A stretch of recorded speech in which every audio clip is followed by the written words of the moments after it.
I hope this message finds everybody doing well. It's been a little while, so I apologize for that.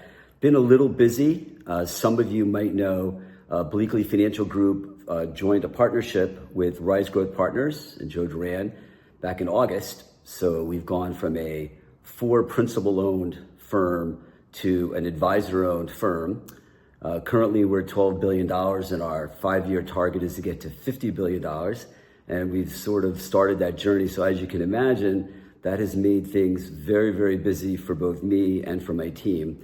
But it's kind of a lame excuse, and I definitely want to continue to communicate. Also, for some of you, if you're not aware, where to find the videos is on YouTube at Andy Schwartz Coaching. So it's at Andy Schwartz Coaching. What we were finding is we were getting a little bit blocked.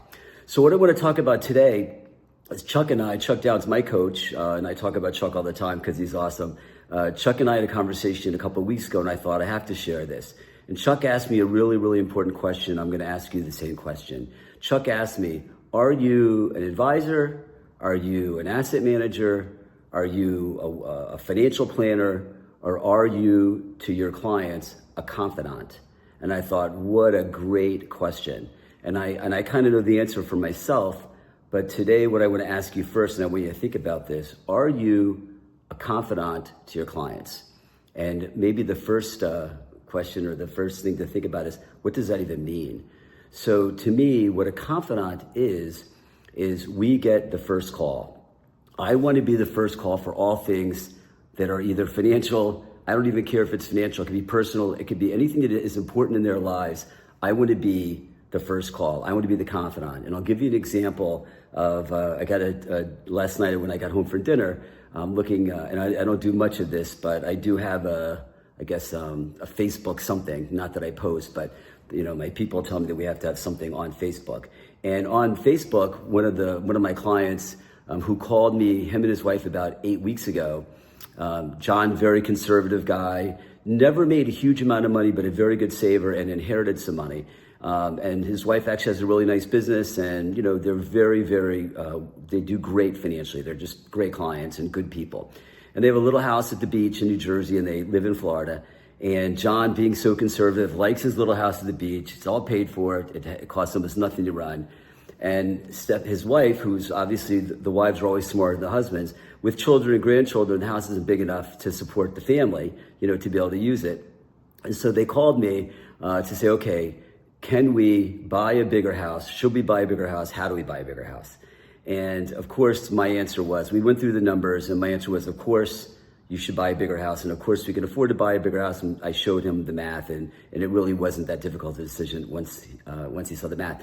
What was funny, though, was last night on Facebook, he posts a thing, here's my new beach house. And he says something like, I had a small house, and I loved it, and it was great. And then my family decided that I needed a bigger beach house, and here it is. And then he said something like, when did I lose control? And then I just answered, to him, and I just said, John, congratulations, and you lost control a long time ago. And then his answer to me was, this is partly your fault, and it partly is, and that's the whole point, is that we need to be involved in these conversations before the conversations or before anything happens. If you're getting the phone call after they sold their business, after they bought the place, after they did something that was meaningful in their lives, you're probably getting that call too late, and you're not a confidant. So how do we become a confidant? And I'm not assuming that most of you aren't already, because I know that a lot of you are awesome advisors, which means that you're planning focused, you ask questions, you really want to help your clients in all facets of their life, and you already are their confidant. So I'm not making any assumptions here. If you are a confidant already, then I would ask you, are you a confidant with all of the clients? And maybe some you are and some you're not. And if you're not sure, then again, this is really, really important exercise. We have to start thinking about, how do we become, a confidant? So again, you cannot be a confidant if you're a money manager. You cannot be a confidant if every time you get on the phone, you're talking about rate of return or asset allocation, or what you think about markets. That is not a confidant. That is an investment advisor. And there's nothing wrong with being an investment advisor, but you can't be both.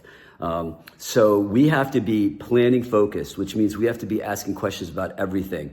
We have to build a team a resource team, what we used to call center of influence, which makes sense because, that's where referrals come back and forth. But more importantly, we have to be a resource, an intellectual power source, so that whatever the clients need, whatever's going on, whether it's tax, whether it's estate planning, whether we're talking about Medicare and the IRMA tax, whether we're talking about Social Security and when should they take it, whether we're talking about their children and what should they be doing as far as making gifts to their children, because they're worried about not demotivating their children, but at the same time they want to help their children.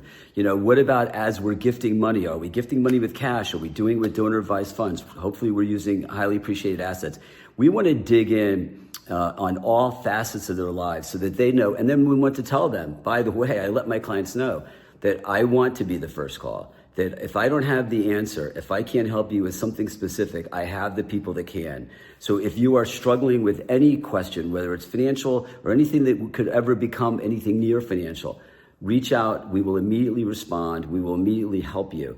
And so when Chuck asked me the question, I was looking at my calendar that week, and one of my calls was very, very good client, really, really wealthy client.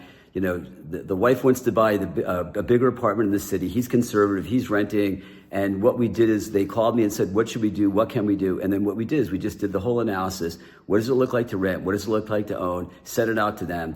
And the reality is, if you're getting those phone calls, if you are the confidant, then you will, number one, have a client for life. And number two, it will be a referable source, because people refer confidants.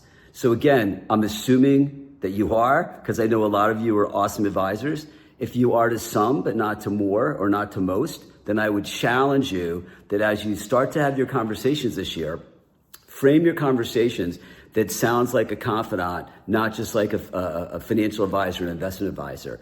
I hope this is helpful. Again, we'll send links out, but the place to find this video and all the other videos that we do is going to be at Andy Schwartz Coaching. I hope everybody has a great week, and I'll look forward to talking to you soon.